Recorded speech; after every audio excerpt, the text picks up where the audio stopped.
Voilà donc une petite introduction au chapitre 20-21. Transmission, numérisation et stockage de l'information.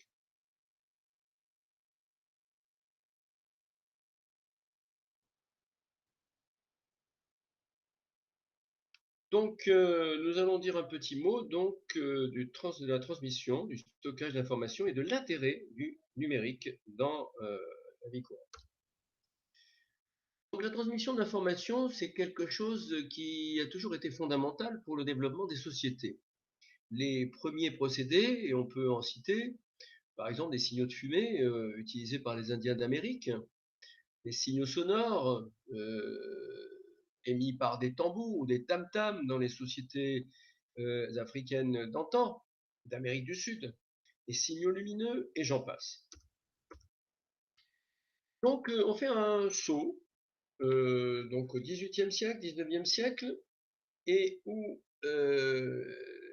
de nombreuses inventions ont été réalisées, en particulier les inventions de dispositifs de transport d'informations à grande distance.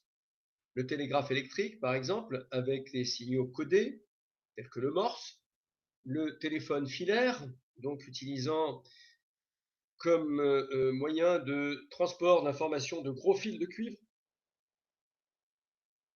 Et puis on passe au XXIe siècle où là justement il y a eu un grand bond dans les télécommunications sans fil.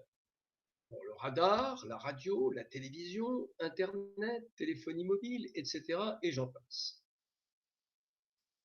Alors, actuellement, il y a une utilisation généralisée du numérique. Alors, pourquoi cette utilisation généralisée? Donc, nos cinq sens nous donnent une approche analogique du monde. C'est-à-dire tout ce que nous percevons comme signaux, eh bien, c'est quelque chose de type continu. C'est-à-dire que se présentent, si vous voulez, les signaux analogiques se présentent comme des variations de grandeur physique pouvant prendre n'importe quelle valeur, mais de façon continue. Par exemple, la voix, une image animée et d'autres. Alors, quels sont les inconvénients des signaux analogiques? Parmi les grands inconvénients de la transmission d'un signal analogique, on peut citer la difficulté dans le stockage, dans le traitement des données, qui prennent énormément de place, l'affaiblissement du signal lors de la propagation sur de longues distances, les interférences avec d'autres signaux indésirables qui provoquent des brouillages très gênants et d'autres.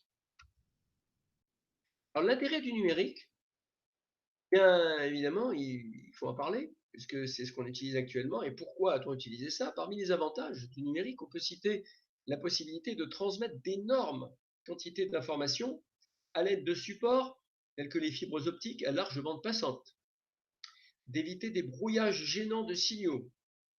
Avec les fibres optiques, eh bien, il y a très peu de brouillage. Stocker d'énormes quantités d'informations sur des supports de plus en plus petits. Alors, vous connaissez tous les disques durs et actuellement, on a des disques durs disponibles dans le commerce de 250 gigaoctets à 12 téraoctets. Et ça va augmenter. De traiter l'information très rapidement et à moindre coût. Et donc, l'utilisation de la numérisation dans le traitement d'images, dans l'imagerie médicale, dans la recherche scientifique. Voilà donc un petit peu tout ce que l'on peut dire sur l'introduction à ce chapitre.